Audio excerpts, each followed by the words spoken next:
Hay, isang mapagpalang araw, munting kaalaman nga pala. Nako, eto po, no? Marami po nagpapakita talaga ng ebidensya at nagtuturo po sa big fish, no? Talagang habang po na talagang papalapit na papalapit po sa mga yung ebidensya talaga, hindi naman po tao nagtuturo ng ng ebidensya na oy, ito si ganito, si ganyan na big fish. Si ganito, may kasalanan. Hindi po. Ang nagtuturo po talaga ng kung sino talaga ang big fish, yung sitwasyon, yung mga pangyayari, di ba? Bonus na lang yung mga taong umaamin katulad nila Saldico, nila yung mga si Diskaya, Gotesa, bonus na lang yan Pero yung imagination mo, pagganahin mo, yung tinuturo talaga ng sitwasyon, no? Yung talaga, isipin mo, eto, tuturuan ko kayo kayo mga loyalista, kayo mga pinklawan, wag na mga pinklawan kasi mga pinklawan, alam naman nila kung sino big fish di ba? Ayaw nila talagang sumali diyan kasi ayaw nila umupo si Sara, di ba? Yun na naman talaga, kaya walang kwenta yung mga yan. Wag yun ang yung mga pinklawan na yan. Hindi naman lahat hindi naman lahat. Ngayon, dito tayo sa mga loyalista, no? Sila nagbubulag-bulagan ng iba sa kanila. Ang kalahati sa kanila alam ang katotohanan. Kaso nga lang, ayaw nilang maipit kasi napasubo na sila Kumbaga, ito na inidol namin Parang walang pinagkaiba sa ganito. Si Michael Jackson, idol mo, di ba? Kahit si Michael Jordan, idol mo. Pag yung isa kasing idol mo nakagawa ng kasalanan, tatanggapin mong bahagi na ng buhay niya yon. Tatanggapin mo na yung kasalanan niya yon isang parang, natural lang sa buhay na to. Kasi idol mo kumbaga sa isang taong mahal mo, tanggap mo na lahat ng nangyari sa kanya. Di ba, bisa asawa mo? Di ba, bisa asawa mo, boyfriend mo, girlfriend mo, ng aliwa. Tama? Kahit pero tinanggap mo pa rin. Kahit alam na nagkasala siya, kahit alam mo nagkasala siya. Kasi niya mahal mo, tinanggap mo. Higit pa doon yung pagtingin mo sa kanya. Tama? Ganon din tong ibang kalahati ng loyalista na alam nila na kung isa sa mga may possible na may kasalanan, itinatanggi nila sa kanilang isipan. Kahit itinuturo na ng mga ebidensya kung sino ang big fish, no? Wala naman tayo tinuturo ngayon, no? Wala tayo tinuturo. Kasi, una sa lahat, syempre, overall sa lahat, investigasyon pa rin ang mangingibabaw. Pero ang nakakagalit lang dito, yung investigasyon na dapat inaasahan natin na panglahatan, doon lang sa mga small fish. Natyabi niya ni Senator Rodante Marcoleta, ang nadadakip lang yung mga sapsap, hindi yung mga big fish. Maliban doon kay Saldico, syempre, mga big fish talaga yon. Ngayon ito, marami talagang dinidiin hanggang ngayon.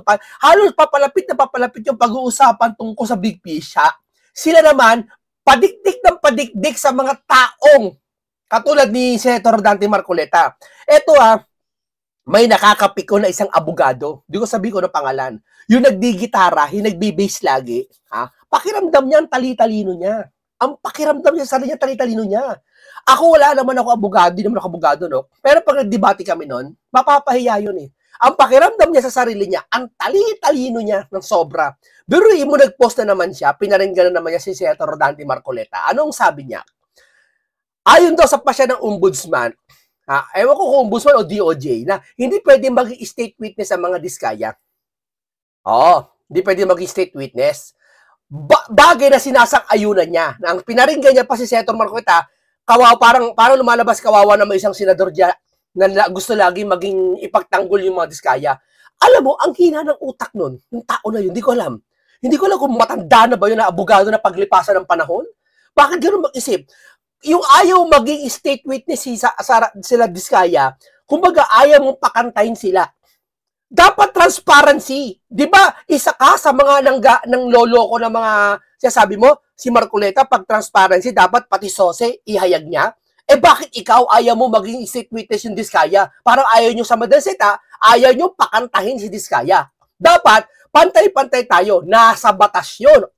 Pakakantahin natin lahat. O sige, ibigay. Kung ang isang paraan ng pagiging state witness niya makapagbigay ng maraming impormasyon at makapagturo ng mas iba pang mga big fish, sige, gagawin ka namin state witness. Basta kumanta ka lang lahat. Pero may kondisyon. Kapag hindi ka nagbigay ng maraming big fish, niloko mo lang kami at binigay namin ng isang pagiging state witness mo, tatanggalin kagad namin yan sa'yo. Ganun kadali.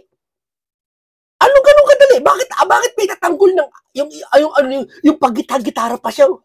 Ba't pinatatanggol nyo? Ano mas tamang pakinggan? Yung sinasabi nyo na wag gawing state witness, na may karapatan naman tayong tanggalin yun pag nagsinungaling ng diskaya, o ibigay natin sa kanya yun na matukoy ang big fish? Sige, alin na mas madali? Diba? Common sense na lang mga kababayan eh. Common sense na lang, diba? Nakikita nyo, nararamdaman nyo ang sinasabi ko. Diba? O ngayon, hindi ko sinasabi yung mga big fish dapat talaga ituro talaga kagad. Hindi. Sa pamamagitan ng mga ebidensya po, maging transparent tayo. Di ba yun yan, tinindigan ng mga nag-rally, mga nakaraan pa, transparency.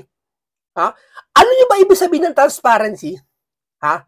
Hindi lang isa to, hindi lang ito mga big fish, lahat. Sangkot pangalan nyo eh. Di ho ba? Sabi ng Miss School Bukol yata yun, o ni Boy Tago, nakakatawa eh. Ang sabi mas ikaan niya. Sino ba sabi nun? Pagkilagay nga dyan, sino sabi nun? Sabi niya, isang beses na naman nabanggit yung pangalan ni Mr. Ganto ni Pangulo eh. Isang beses na naman. Bakit? Paramihan ba to? Kung ilang beses nabanggit yung pangalan? Ha? Ganun ba yun? Porkit ba isang beses lang nabanggit pangalan mo, doon 10 yung 10 na ang panalo? Ha? Hindi. Dapat lahat kung transparency. Hindi kayo marunong. Nagsipag-aral pa naman din kayo. Hindi nyo kayang panindigan yung sinasabi nyo. Diba? Pag sinabi ng isang nagko-command, lahat kayo kakain. Hindi mo pwede sabihin yun, ay, sir, hindi kakain yung isa. Hindi na lahat yung utos yun. Dapat lahat kakain. Lahat tatayo. Lahat maglilinis. Isa exempted. Wala na yun. Hindi na valid yung isa pang hindi naglinis doon. Tama, di ba? Pag sinabing transparency, lahat para sa lahat. Mapabarangay chairman, mapanggantanod, tagalinis ng CR hanggang Pangulo. Kung hanggat maaari, yun ang paraan para mapaamin at masuri lahat masala. Yun ang transparency. Di ba? Hindi ka nakakaintindi. Di ba? O ito, pakinggan natin to si Marcos Jr. sa kanyang sinasabi na report. Talagang kaya na makiramdam kung yung sinasabi niya ay may sincere. Kaya na makiramdam kung yung sinasabi niya kung ano pa baga, baka nagsasalita lang siya ng ganito dahil may nag-rally na karaang malaki na INC. Kaya ba nagsasalita lang siya ng ganito kasi yun lang gusto ng taong bayan, marinig, masatisfy kami? Wala akong sinasabi sa kanyang gano'n, pero tiyatanong ko lang, kayo na magsabi kung anong layunin niya, ba't siya na ganito? Pakinggan nyo. Magandang araw po sa inyo lahat. Muli po ako magre-report sa inyo tungkol sa mga iba't ibang development doon sa mga flood control project na kaso at para malaman po ng ating minamahal na taong bayan kung ano na ang naging progreso. Ito na po sa mga individual na may warrant of arrest sa Sandigan Bayan kaugnay sa mga flood control anomalya ang nasa kustodya na ng ating mga otoridad. Isa naman sa kanila na inaresto ng NBI at 6 naman ay voluntaryong sumuko sa CIDG.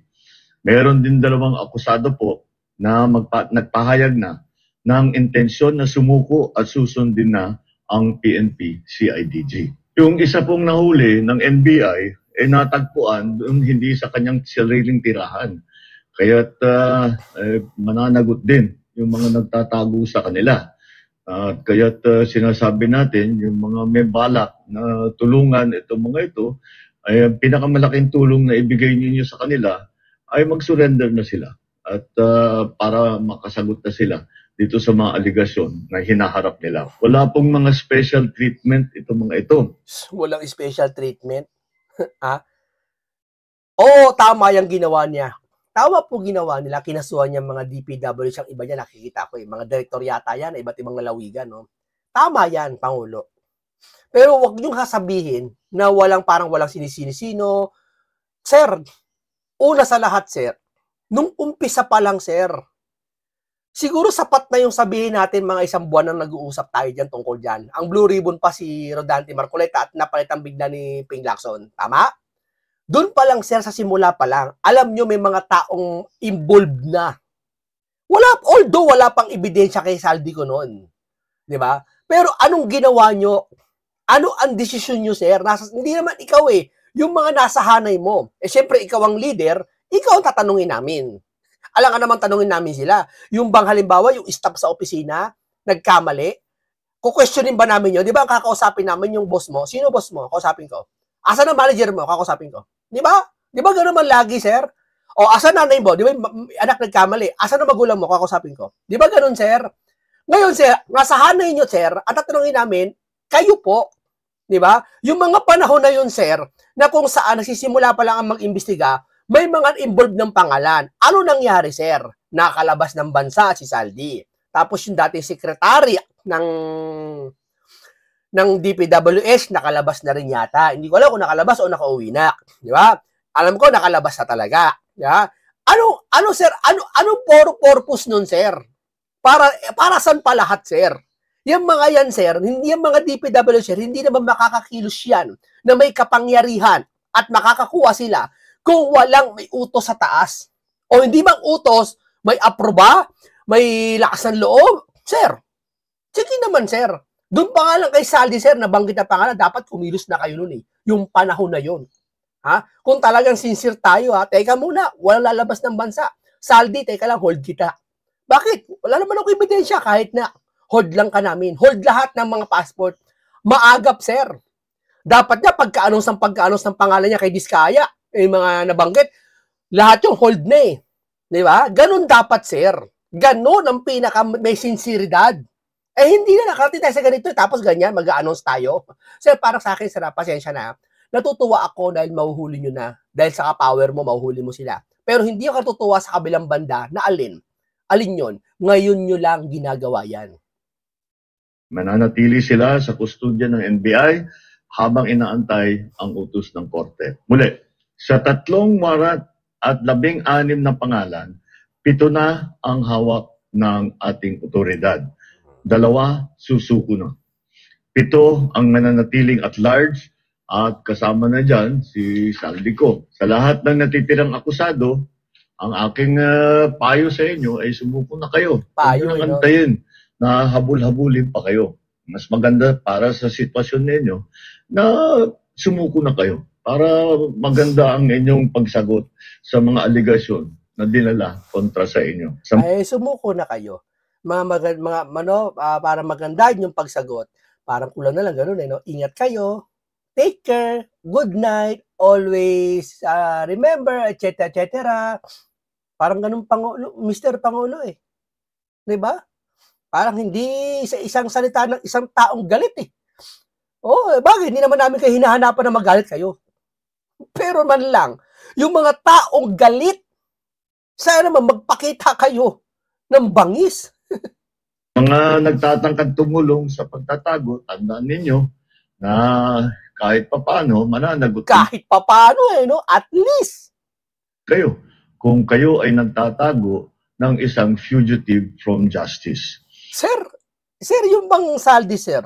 Sino bang ano doon, sir? Hindi bang kayo nagsabi na itago nyo? Nga naman kami sinasabi tinatago, wala kayo na tinatago nyo, no? Pero doon na lang sa pag-alis ng Saldi.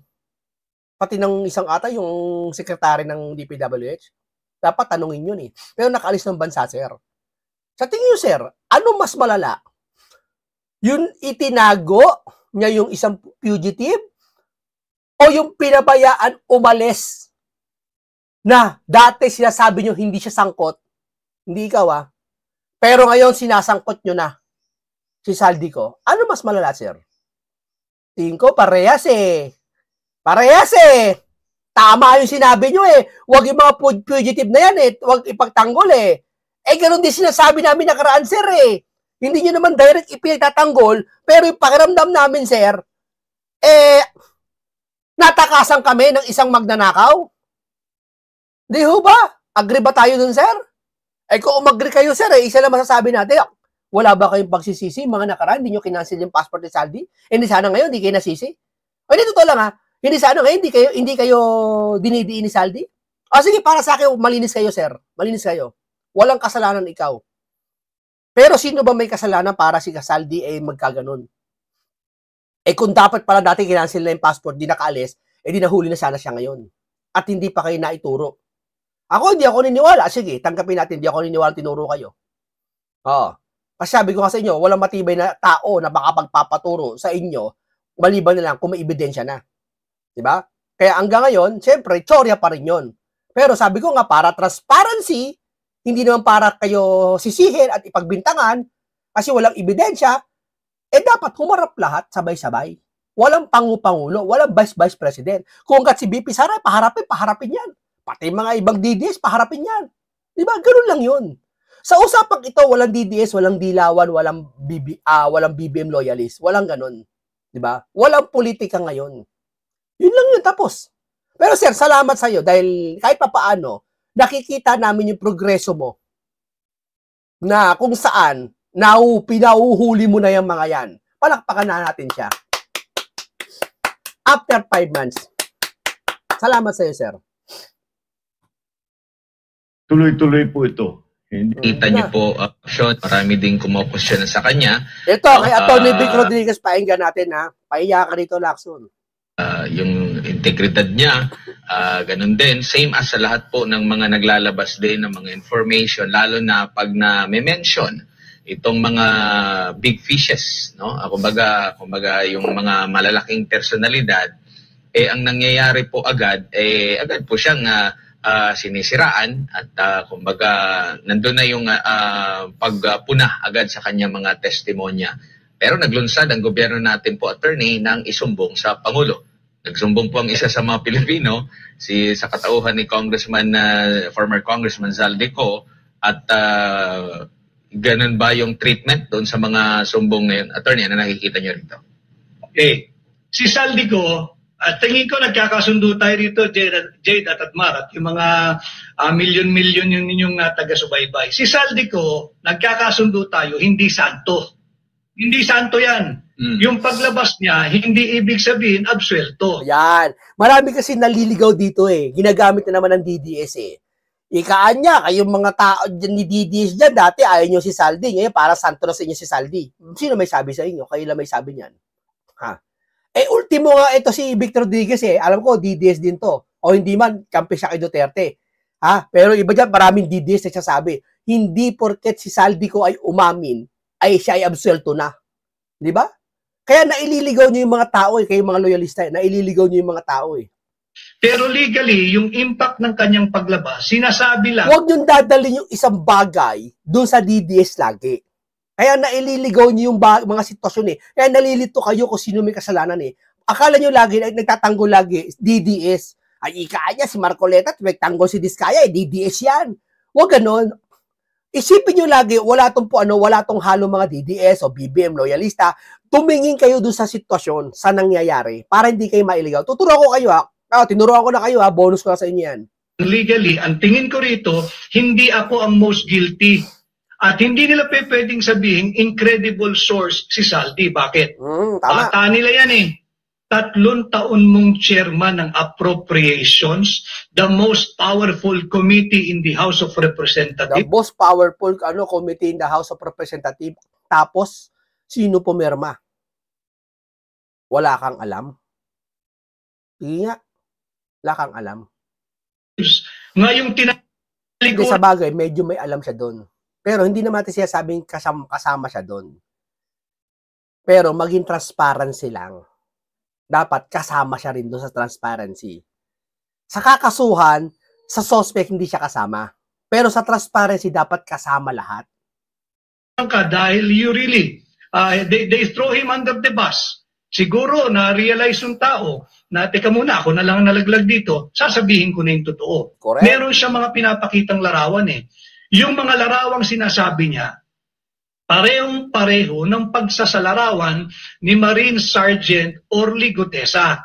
Yung mga maleta na merong, ano yung tawag sa maliit na papel? Ito, example pala, itong maleta. Maputol tayo. May bago na naman, sabi ni Boy Tago, ni Boy Lacson, sabi nabalita ko kung totoo to alam ko nabalitaan nyo rin to. Ang ginamit daw na nalalagyan ng pera, balikbayan box. Sus, Mariosip ka. Nililigaw na naman niya yung mga taong bayan. Balikbayan box daw yung ginamit sa mga pera, mga bilyon-bilyon. Sir, naman, mas marami ito tuturo at may picture pa na maleta. Huwag nyo naman iligaw yung taong bayan, sabihin nyo balikbayan box. Sa common sense na lang, bakit balikbayan box ano mo? Ang hirap bitbitin nun. Ikaw lalagay mo yung pera doon na marami, ano ba, 50 million? Ikaw na lang magbuhat. Pahihirapan mo pa yung tao, baka ano sabihin ng tao, ano yan? Anong binubuhat yung mga yan? Eh di ba mas maganda kung maleta na lang? Kaya hindi halata, para pupunta sa airport, sosyal, nakamaleta. Di ba? Uy, para ano to, may maraming bit. Di ba? Pag maleta, saka may gulong. Madaling igulong, kahit isang tao lang magbuhat, kahit yung maleta, malaki pa, dalawang malaki, kaya igulong. Yung balikbayan box daw nilagay yung ano, nililigaw mo naman yung tao, boy tago. Nililigaw mo na naman para kasi Pepsi. Nililigaw niya naman yung tao. Ha? Balikbayan box sa picture sabi mo. Ilalagay ba namang isang taong matino balikbayan box yung maraming pera? Eh di mahirap buhatin yon. Yun nga lang balikbayan box sa puro laman mga foam. Ang hirap ng buhatin eh. Di ba? Yung pakilamang ng pera, ang bigat ng pera kaya, 1 milyon, 1 kilo, tapos pupunin mo yung balikbayan box. Ikaw, sino magpubuhatin mo nun? Di ba? Nasisiraan ng ba ito? Nililigaw niya yung sitwasyon. Nililigaw niya lahat. Si Boy Tago, hindi para mag-imbestiga, para basagin ng mga sitwasyon na kung saan tinuturo na ang Big Fish. Nililigaw niya. Stick on or something na papel, hindi ba, na merong halaga kung magkano kada maleta. Parehas na parehas nagtutugma At imbis na sabihin niyang sinungaling si Sargento Orly Gutesa, sinabi niya tama lahat ang pinagsasabi noon. So meron nang nagko-corroborate na agad Hindi mo pwedeng sabihin hindi credible witness yan. Sinong credible? Kayo lang? Kayo nga ang ugat ng korupsyong ito. Hindi ba? Noong January 2025, nagsampa kami ng kaso ni Congressman Sid Ungab to question the unconstitutional, invalid, criminal 2025 national budget. Ano naging tugon nila? Inaral yan ng masusi ng Pangulo at ng kanyang economic team, ng economic managers niya. At binasa kada pahina, around 4,000 pages at wala raw mali. At ngayon, nung naiipit na, inunahan na niya. At least inunahan niya sa mga kaalyado niya sa Kongreso. Okay. Hindi niya akalain siguro na magkakabuhol-buhol na. O di pati yung mga alyado niya, linalaglag na niya. Opo, kabilang po Alam kayo. mo kasi, at ito dating executive secretary to Kumbaga si Attorney Vic Rodriguez Kumbaga dito tiyatawag tong Little President. Tandaan niyo Little President. Ibig sabihin, siya nakakaalam ng mga, kumbaga parang kanang kamay to ng isang pangulo. Na talagang siya nakakaalam ng mga ugat. Kaya dapat kung may tatanungin ka, si Vic Rodriguez. Kaya alam niya yan. Alam din ni Bersamin yan. Sabi niya ng iba na kung talaga si Bersamin na sinibak, kumanta ka na. Dahil ikaw ang Little President. Diba? Ito, naglabas, parang baga, ito si Ungab sa si Atty. Vic, nakaraan pa pala, kinestyon na pala tungkol dyan. Dun sa, ano yun, yung January, di ba? Parang, ito, baga, kung kayo mag-iisip, kung i-analyze nyo lahat ng sitwasyon sino ba tinuturo ba talaga ng Big Fish? Sino ba talaga? Yung ba mga nahuli ngayon, di pinabalik siya sapsap? May kakayahan ba kaya sila? Sino ba talaga? Alin ang resibo? Di ba? Kayo makiramdam, ayoko kayong turuan alam bakit? Kasi ayoko maging bias Baka sabihin nyo isang side lang ako tumitingin Kaya ako nagsasabi ng ganito, gusto kong iparamdam sa inyo ng maigi ang sitwasyon. Kasi minsan, ang isang sitwasyon nakakalito kung walang magpapa-explain kung ano yun. Kaya minsan, ini-explain ko, hindi ko pwedeng sabihin kung sino yung tao talaga, gusto ko kung saan nyo maramdaman. Diba? Kung sino ang tinuturo ng etong mga tao na ito. Lahat-lahat na. Walang DDS ito, walang pinklawan, walang dilawan, o walang anumang loyalista dito. Yung pure lang organic situation na sino tinuturo. Kayo po ang humatol, pakilagay lang po diyan. Kayo po ang kung sino pinaka Big Fish dito. Di ba? Si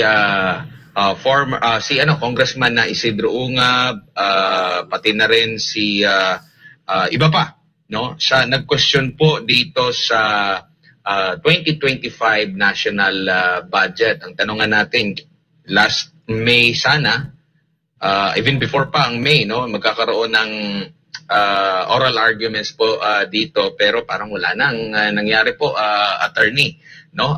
Nasa halos matapos na yung taong kasalukuyan, baka nagastos na nga yung pera for 2025, hindi pa nagkakaroon ng kasagutan dito ang Korte Suprema. Doon po sa mga inilabas na resibo ni former Congressman Zaldico, nagtutugma po ba ito? Lalo na doon sa sinasabi niya ng mga insertions Doon po sa nakita nyo pong mga dokumento po dito sa 2025 National Budget, Attorney. Tugma eh. In fact, I hope napanood yun ng ating mga miyembro ng kataas-taasang hukuman. Alam mo, hinug na hinug ng madesisyonan yung kasong yan. And not only that, I think na-desisyonan na rin nila yung nauna pang kaso, yung patungkol sa 60 billion na kinuha ng Marcos Jr. administration mula PhilHealth. Tapos na yun eh. At least yun, nakapag-oral argument. May, yung decision na yun, long overdue. Dapat yun ilabas na. Okay. At ganun din yung ating kasong i-final. Tama kayo, nag-unang nagtakda ng 3 araw. April 1, 2, and 3 for oral argument. Ito ay hindi natuloy. Ginawa daw ng May 19. Pagdating ng May 19, may notice na naman na ito ay canceled or suspended indefinitely. Wala na yon. At tayo patapos ng taon, wala pa rin nangyayari. Sana naman, umaksyon ng ating Korte Suprema. Opo. And dito po, ito pong question din na medyo matagal, no? Marami na rin medyo marami na rin pong pending sa Korte Suprema na hindi pa nasasagutan. Kumbaga kung hindi ito magkakaroon po ba ng desisyon, maaring magbigay pa rin ito ng go signal doon sa mga korap na patuloy sa pagiging corrupt, no? Lately lang merong mga information na may nagtangka na magsingit na naman doon sa 2026 budget at sinasabing naagapan nila, Attorney. Tama yun. At ako, panatag ako, sabi ko nga ibang-iba ang nagiging itsura ng 20th Congress kung iahalin tulad mo nung 19th Congress. Nung 19th Congress with impunity At least ngayon, mas higit marami yung nagsasalita, whether magkakasama or independyente, nagbabantay. And as long as nandyan ang isang congressman si Dungab, magbabantay yun. At pag nakakita yun ng similar violation kagaya ng ginawa nila dito sa unconstitutional and criminal 2025 national budget, asahan ninyo, magsasampa uli kami ng kaso sa Korte Suprema ditong darating na taon to question. Yun ang pinakamagandang gagawin mo, Atty. Vic, talaga. The best ka talaga, Atty. Vic. Talagang itong mamang ito talaga, ito lang ang matapang.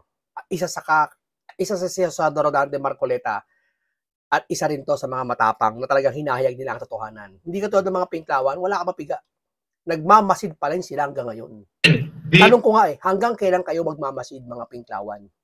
Tagal nyo na sinasabi yan. Panahon pa yata ni Ninoy. Hanggang ngayon, nagmamasid kayo. Any unconstitutional provisions in the proposed 2026 national budget, including yung mga nakatago sa unprogrammed appropriations. Opo. Ano naman po yung masasabi nyo doon sa notion na nagsimula daw sa kasalukuyang administrasyon sa pangunan ng Pangulo, kaya nadidiscover itong malawakang sistema ng korupsyon sa flood control at siya lang daw yung una na talagang tumugis dito. Attorney, makatotohanan po ba ito? Okay. Absolutely hindi. Di ba, alam na natin nag-iingay na tayo noong 2024. Nagpakita ako ng larawan, December 26, 2024, sila ay nagpupulong sa Malacanang siguro yun, at ang kanilang ginamit na termino, thoroughly reviewing, masusing pinag-aaralan ang legalidad ng panukalang budget ng 2025. Pinirmahan pa rin. Ano ang ugat ng korupsyong pinag-uusapan natin ngayon? Hindi ba't itong unconstitutional, invalid at criminal 2025 national budget? Okay. Sino ang pumirma matapos silang masusing pag-aralan at basahin ang kada pahina ng 4,000 higit kumulang na 2025 General Appropriations Act? Hindi pwedeng maghugas kamay. Tama yun. Sino pumirma? Yun hindi nyo tinutukoy Kung transparency kayo, dapat pati yun pumirma. Alamin nyo. Tama? Yun ang pinakamahalaga sa lahat Kikilos ba ang papel pag walang pirma? Kayo, tingin nyo. Mayor pa lang, di ba? Doon pa lang sa mga municipal, mga mayor. Kikilos ba ang papel pag walang pirma ng hepe? O walang pirma ng mayor? Sige nga. Kayo sumagot. Nung pinirmahan mo, inaprubahan mo ang lahat ng linalaman ng unconstitutional 2025 budget. Kanya hindi pwedeng sabihin na wala kang pananagutan dito. Tama. Isa pa sa mga depensa nila, dahil kung sangkot ang Pangulo dito, yung executive, bakit pa raw na doon sa BICAM isiningit yung gusto ng Pangulo, bakit hindi na lang daw doon sa NEP kung meron man siyang gusto. At isa pa, sa kanilang depensa rito, dun sa involvement ng Pangulo is nag-veto nga siya ng ilang line items doon na bilyon-bilyong pisong halaga, attorney. Yung sinasabing veto, walang veto yun. Veto-bituhan lang yun. Kasi yung binito niya, parte ng unprogrammed appropriations. Yung unprogrammed appropriations, maaari mo lamang gamitin yan kung merong excess or sobrang koleksyon ng buwis, kung merong bagong buwis na pagkukuhaan o dili kaya ay may bagong utang o pagkakautangan. Diyan lamang yan. So yung vinito mo, wala yun, paper veto lamang yun. Sa papel mo lamang vinito yun. Bakit tinira sa Bicameral Conference Committee yung BICAM? Bakit? Hindi doon sa NEP. Kasi alam ninyo, yung proseso ng pagsusumiti ng panukalang budget through the National Expenditure Program, meron yan yung BESF, yung source of funding. Diba? Nakalagay doon. At nandoon din dadaan yan sa DBCC. And I think and I believe in him, kaya hanggat nandyan si RC Balisacan, si Secretary RC Balisacan na nagbabantay at nagmamatsyag, hindi rin siya papayag na magkaroon ng sobrang daming insertions. Kaya inilusot yan doon sa Bicameral Conference Committee report dahil pagdating dyan, hindi na naman nila binabasa yan eh. Okay. Di ba nung una nating ibinunyag yan, ang kanilang depensa agad? Walang blanco doon, walang blanco sa Bicameral Conference Committee report.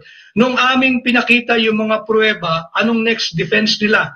Hindi, kasalanan niya ng mga staff namin na napapabilang sa technical working group. Ang mga empleyado ng dapat talaga binabasa yan. Senado at mababang kapulungan. Di ba't ka walang hiyaan yun? Nung naipit ka na, ikaw Bilyon ang pinag-uusapan dyan, bilyon. Pakiusap naman, basahin nyo naman yan. Maituturo mo. Saan Yung yung mga ordinaryong manggagawa ng Senado at ng House of Representatives, ang tanging kasalanan lamang ay bahagi sila ng technical working group. Kanya dapat bantayan itong ginagawang pagpasa ng 2026 national budget. Opo. Attorney, sinasabi po ni Senator Ping Lacson na ginagamit lamang daw yung pangalan ni Pangulong Bongbong Marcos Jr. ng dalawang USEC o undersecretaries para po doon sa sinabi po ni Zaldico na 100 billion pesos na insertion sa 2025 budget. Ano ho ba ang inyong masasabi dito? Kung presidente ka, pinalulusutan ka ng 100 bilyong piso ng mga tao mo, then you don't deserve to stay a minute longer in your office as the president. Presidente ka eh. Yun nga lang bantay ng car parking eh. Di ba? Hindi siya nalulusutan ng mga tao doon na, oy, yung mga parking lot, mga parking boy, binabantayan niya yung mga sasakyan. Huwag kang papalusot dito ng kung ano-ano ha. Baka may mambasag ng martilyo gang, di ba? Yung mga sakyan dyan. Mga martilyo, kukunin yun naman ng sakyan. Di ba? Yung mga parking boy, bantay na bantay, hindi nakakalusot. Yung parking boy yan, hindi nakakalusot yung yung mga maganakaw eh. Dapat ikaw din, Mr. na boy leader. Di ba? Nalulusutan ka? Ikaw presidente? Hinayari ka ng USEC mo? Hinayari ka ng district engineer lamang? Mahina. Hindi ka nagnakaw, mahina ka. Nananakawan ka. Anak ng teteng, ganun din. Hinayari ka ng regional director lamang ng DPWH? Come on. Hindi naman tayo pinanganak kanina lamang alas 7 ng umaga. Tama. Di ba? Ano yun? Gusto mo DPWH sa mga director managot? Come on. Sabi ni Atty. Vic Rodriguez. Hindi ako may sabi niya na siya. Mr. Pangulo, hindi ako sabi niya na. Si Vic Rodriguez Akin hanggang ngayon, inosente ka. Inosente ka sa akin.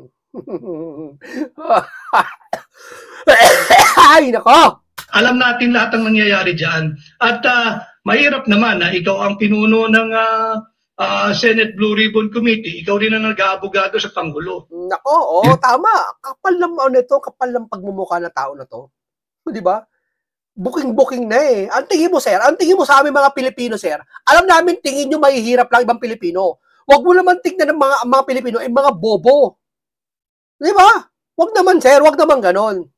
Nga po, may conflict, may problema tayo ba doon, attorney, dahil parang nakikita ng taong bayan na yung Senado o yung isang senador pa ang nagdedepensa, parang tagapagsalita. Totoo naman eh, nagdidepensa siya eh. O sige kayo mga loyalista, huwag niyo sabihin nagdidepensa yan si Boy Tago. Nagdidepensa siya, di ba? Nagdidepensa niya.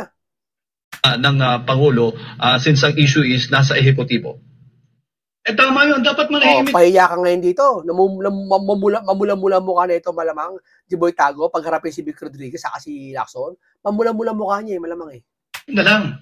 Maaring supporter ka o aliado pa siguro ni Pangulong Marcos bilang senador, quiet ka na lang. Bakit? Chairman ka ng Blue Ribbon eh. Let the executive department, those who belong to the executive department, yung mga nasa, ang laki-laki ng tanggapan ng Pangulo eh. Ang dami-daming empleyadong pwede magsalita on his behalf. Hayaan nyo sila magtanggol. Pero kayo dito, sa yung mga supposedly nag-iimbestiga nitong napakalawak na korupsyon, wag naman kayong mag-aabogado para doon sa mga taong kung saan patungo ang investigasyon. Malaswa masyado eh, hindi tatanggapin ng Pilipino. Opo, yung dalawang undersecretaries po niyan, yung Department of Education Undersecretary si Yusek Olaybar at itong PLLO Undersecretary na si Adrian Bersamin, pareho pong nagbitiw na sa pwesto. Kasunod din ang pagbibitiw ni Executive Secretary Lucas Bersamin, kamag-anak po daw ito ni Adrian Bersamin, at Budget Secretary Amena Pangandaman. Itong pagbibitiw po ba nila? Ito lang si Pangandaman sa kasi Bersamin kung talaga sinibak sila, okay kumanta na kayo. Para hindi nyo na may kakanta yung gusto namin ikanta eh. Kumanta lang kayo para may maambag naman. Kung kakanta kayo. Yan lang ang hinihimok namin sa inyo. Kung ayaw nyo, okay lang naman. Pero mas maganda, kumanta na kayo. Ay ibig sabihin, wala na po silang, hindi na po pwede silang papanagutin, hindi nga po dito sa mga isyong pinupukol laban po sa kanila. Legally, no. Liable pa rin sila. Matagal ko nang sinasabi, pagpaliwanagin si Amina Pangandaman ng DBM at itong si Trigib Olaybar, yung USEC ng DepEd. Dahil nga meron silang sweetheart deal na isara nila yung 2.85 billion nang ganon-ganon lang. At ang kinaladkad ng Trigib Olaybar ay yung tanggapan ng Pangulo through the Office of the Executive Secretary. Samantalang ang ang tanggapan niya ay DepEd. Ang layo naman, ang tapang naman, sinong nasa likod nito? Lumabas yung pangalan ng Yusek Bersamin ba? Adrian. Hindi naman din kaya gumawa mag-isa noon. May mga kasama pa yan. Hanggang ASEC level siguro. Correct. Yan ang mahihina sa mga loyalista. Hindi nila alam yung mga ganito. Hindi kasi sila nagtrabaho sa gobyerno eh. Ang pinagtrabaho lang siguro, mga convenience store, mga private alam mo yun, hindi sila nagtrabaho sa malalaking kumpanya talaga na kung saan nakadikit sila doon sa boss. Ako kasi nagtrabaho ako mismo sa City Hall eh. Ang tagal ko po nagtrabaho sa City Hall. Kaya kahit papaano, nakakagets ako ng mga ganitong transaksyon. Ako nagdadala ng mga papel, ako gumagawa ng budget doon sa opisina namin. Ako sumasama sa hearing. Pag may budget hearing, budget deliberation, budget proposal, ako po ang nakatoka doon. Ako yung mismo gumagawa ng budget. Kaya alam ko po kung sino yung mga dapat pumirma at hindi. Dadaan ba tong planning, dadaan ng back. Kasi hindi national budget itong sa City Hall budget o department budget namin, dadaan ng back, dadaan ng planning, dadaan ng may budget may analyst ka pa, budget analyst. Alam mo yung procedure eh. May mga pipirman tao eh. Hindi po pwede na magsolo ka na lang doon. Hindi. Sa akin lang, hindi ko kinukulit ko sa national kumbaga nakaka-relate ako. Kasabwat yan. Kinakailangan maungkat yan at mailabas lahat mapangalanan. So ibig sabihin nito, attorney, nayanig ang Malacanang doon sa naging pasabog, revelasyon ni Zaldico. Tama. Po dito sa... Naglabas na ng resibo si Zaldico eh. Di ba? Yung may mga insertion. Yung batang papel. Tapat na yun eh. Para talagang nakapokus, hulihin si Saldi. Bakit di nyo i-focus yung nilabas niya para imbestigahan? Bakit si Saldi ang inuhuli nyo? Tama, hulihin si Saldi, pero imbestigahan nyo rin, nilabas niya. Hindi kayo transparency niyan. Yan siya sabi. Transparency naman kayo. Pag sa inyo papunta yung kwento, ayaw nyo. Di ba? Corruption issue ng pamahalaan, lalo na't kabilang po sa mga nabanggit nga niya itong si Pangulong Bongbong Marcos Jr. at ang dahilan ang timing ng pagbibitiw nitong kanyang mga cabinet secretaries ayun na po yung nangyari sa kanila. Yes, I can see that na talaga yung paglabas niya, malaki yung impact. But even before lumabas yung Saldico, nandoon na sa affidavit nung Yusek Robert Bernardo. Binanggit na yan yung Trigib Olaybar, yung Office of the Executive Secretary, yung 2.85 billion, yung 15% na kickback na amounting to more or less 500 million pesos. Manghang-mangha na yung tao sa halaga 2.85 billion. Na small time pala yung Trigib Olaybar at yung Office of the Executive Secretary dahil base doon sa pahayag ni Saldico, 100 billion at 25 billion. Ang kanyang tinuturo ay si Bongbong Marcos. So ito talaga napakalawak ng korupsyon. Dapat talaga, hindi naman sa hindi naman sa porket binanggit si Bongbong, siya na. Hindi po. Huwag kayong magpapaka-astang guilty. Na para ba pag tinuro siya na? Hindi. Dapat kasama na siya sa mga tatanungin, iniimbestigahan. Yung sinabi ni Saldi na nilabas niyang insertion, doon yung simulan. Kung talaga totoo siya sabi ni Saldi, hindi sabihin, si Saldi, hulihin na yan. Nakakaya, even yung Pangulo ng South Korea, di ba? Binawi yung kanilang pautang na 28.8 or 28.5 billion in pesos. Grabe. Dahil sa yun. Dalawang kadahilanan. Massive corruption and looting of public funds. Tama. Alam mo, ito pinaka-Guinness record na to, itong korupsyon na to, ang tindi ng korupsyon ngayon. Grabe. Oo, tindi. Nakakaya yun. Mismong Pangulo ng South Korea ang nagpahayag niyan.